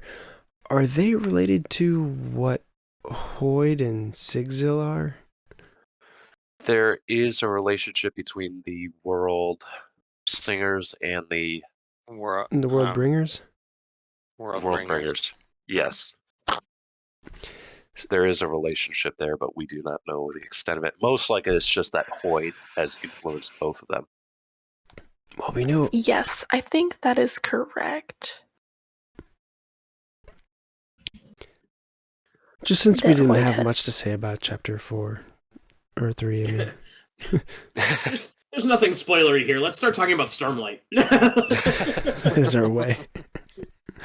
But I do want to say OreSeur's final line, and this is why I had it. I'm sorry, mistress, but you did not command me to tell you the packages arise. I have that listed. That is OreSeur's final line. True to his character. Yep. And I apologize again for my not realizing they actually said Duralumin. That's okay. It's okay. We forgive you. I am very excited for Duralumin. I really love this metal and how it's used. I forget when it comes out. And I was waiting during that fight for her to like accidentally burn Duralumin while doing something else. They're like, oh, this is gonna be so good. She's gonna freak out, and everyone's gonna be like, what just happened? But it never happened, and it's, oh, Yeah, that's fights missed several opportunity. chapters. Quick side note about the Worldbringers. Spoilers for anyone who hasn't read Secret Project 1, Tress of the Emerald Sea yet. We Just warned like- you, we would spoil. Not big spoilers, but in it, when Hoyt is like talking to his audience, at one point he mentions that he is a Worldbringer. He refers to himself as a Worldbringer, which is the Terrace Worldbringers. So, Yeah, connection? because the world singers are what Sigil is. So Yes, and Hoyt did found those. Whoa. That is confirmed, that Hoyt did found the world singers on ReRead. So I think it's likely he joined the Worldbringers on Scadrial, and then when he went to ReRead in some point in the past, he founded the World Singers. Yeah, maybe. Maybe, who knows? In some order. Yeah. Order. It's So, yes. He's starting his own little religion. Cool. Well, I mean, he specifically says, "Oh yeah, there's actually in Stormlight." He's like, "Oh yeah, there's like, well, I mean, there is, the mistake of that one people that did, make a religion after me, but they're kind of dumb anyway, So. Hoyt is boy. Kelsier, confirmed. No. Anyway, But Sidecar! I'm very excited to see Duralumin. I called dibs on the chapter where Vin just like Duralumin, Sue, Straff. Yeah, I love That's that a chapter. great scene. That is an excellent scene. Like I think that is like the peak chapter in my mind of this book. Like I know last book was Vin snapping at everybody, but this one is, I think it has to be that scene. But quickly moving along to now chapter 6. Spoiler, pounded metal into a slab. We know why, because ruin can affect it. Breeze was supposed to be saying that there is no A-team in Luthadel. Well, in fact, Breeze is saying that there is A-team in Luthadel. Go figure. You can't trust Breeze to do anything right. Except he saves the kingdom. Yeah. Yeah, like it is definitely the right call. It's just we know that we get from this like you're supposed to be telling everybody we have none, and yet you told everybody we have all of it. Do you think he was just reading the situation and he just decided like, oh, this will be better off. This will be more effective. It puts everybody in a stalemate. So Yeah, he realized he knew that Straff was going to march on the capital, so he was like, who can I go to manipulate into coming to Luthadel with an army to help the city? set. Who is dumb enough that I can manipulate? Got a big enough army. Yeah. And then in our final point of view, we've got Tensoon's first line, in which I realized my autocorrect changed it to tension, is "Welcome back, mistress." So welcome Tensoon to the club. Also, I like that Tensoon didn't know that OreSeur mentioned the hair, and Vin just shrugs it off. Also, like when Ellen asks him a question, he like just Swiggity answers. had a moment. He just answers it without like saying anything else about it, whereas OreSeur would have like griped. Waited to be commanded. Yeah. Like, are you commanding me to answer? I just got that about the fur, like the hair placement. Like, that's so smart. Yeah. But that's just about it. Anything else for the spoiler section? We don't have much, but that's mainly because it's all just the setup of OreSeur. Yeah. right. We say we don't have much, but we talked for half an hour. Spoiler I mean, section. that's easy to do. Yeah. Well. Oh, do you guys like my sea owned? Oh, Very, nice. very fun. So are we ready to wrap up, reader? Sure. Let me just.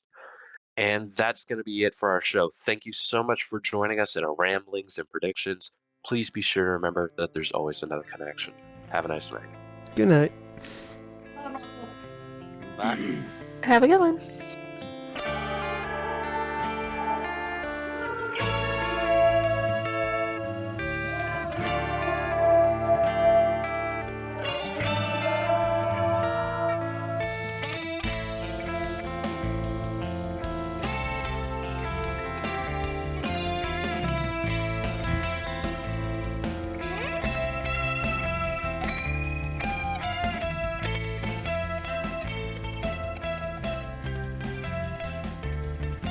I don't know why it's coming out like this. But I ran Vin from Mistborn through an AI generator. And this is the 4 things that came up with.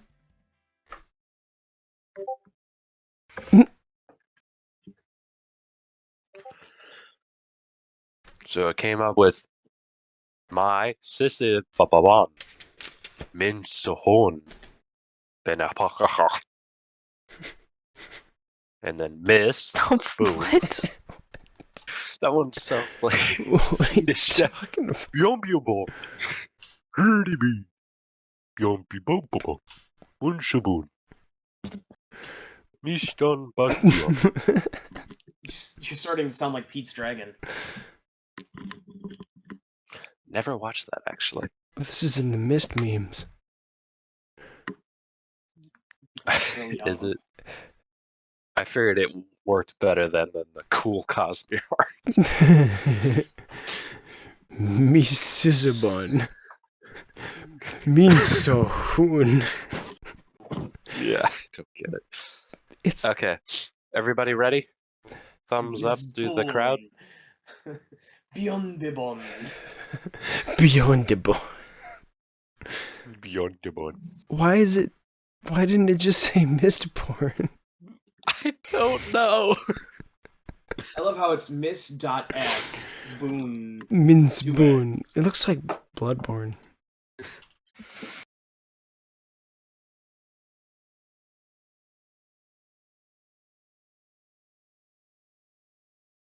Alarms like that, they bounce around weirdly, and sometimes you can't actually tell where they're coming from. Yeah, I know what you mean. I'm gonna poke my head out the door just to make sure nothing's happening real quick. Go for it. If I don't come back for a while, that means somebody caught me. I'm not seeing these downloads. Let me. Thank you for muting yourself. Our ears and brains appreciate it. I do, though. It's grueling. So. Do. So funny story. That was not my fire alarm. That was my phone giving me the "oh shoot, you're late" alarm. It's the only time I restrain myself from eating is when I'm on a customer call. Internal calls in my company, I'm like the whole time just like chowing down like constantly. Got a popcorn. Right now I have some Swiss chocolate Toblerone. I don't know if anyone's Oh, familiar. nice. Oh, that's Very nice. I am nice. very And then familiar. I've got, basket 1 of 3 of snacks under my desk. I think if I don't reveal Then I have this, basket 2. I'm sorry. I didn't know you were gonna keep going. You're good. I think it's What's up, time to Swiggity? reveal this. So, because I don't know whenever there would be a better segue, but when we first started this podcast, I was having a hard time staying up late because we do it late. It's 10:30 for me, and I don't go to bed before. I just, I wake up at 5, and then I'm awake until we're done with the podcast, basically. So I decided, I need something to trick my brain into being excited to being up this late. Sort of a Pavlovian response, if you will. Every Thursday, I get peanut butter M&Ms specifically so that I have this association with the podcast and peanut butter M&Ms, and it totally works. It's better Now, than every cocaine. time, every time you look at peanut M&Ms, you're gonna think of Cosmere now. It's true. Is it no? So is it peanut or peanut butter? Well, M&Ms? Peanut are my favorite, but peanut butter is like specific to the podcast. Oh, okay, nice. It's the direct connection, that Cosmere connection.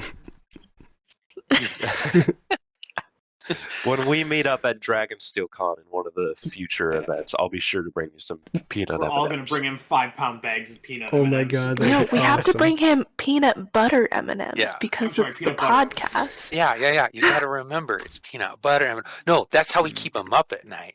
That's right. Bring them peanut M&Ms to say, hey, here's some peanut M&Ms. We remember you like it. And then if you guys if we stay out super late and chatting, and he's like falling asleep, then we're just like, You start here's throwing some them at peanut him. butter M&Ms. Or if I'm And then he's like, oh yeah, I'm awake now. like I'm in the wild and You I also see have to them, I put a just mic in want to front talk of him, about Brandon Sanderson. otherwise it won't trigger his brain. Take the bag. It's on like the end of a fishing line. Okay,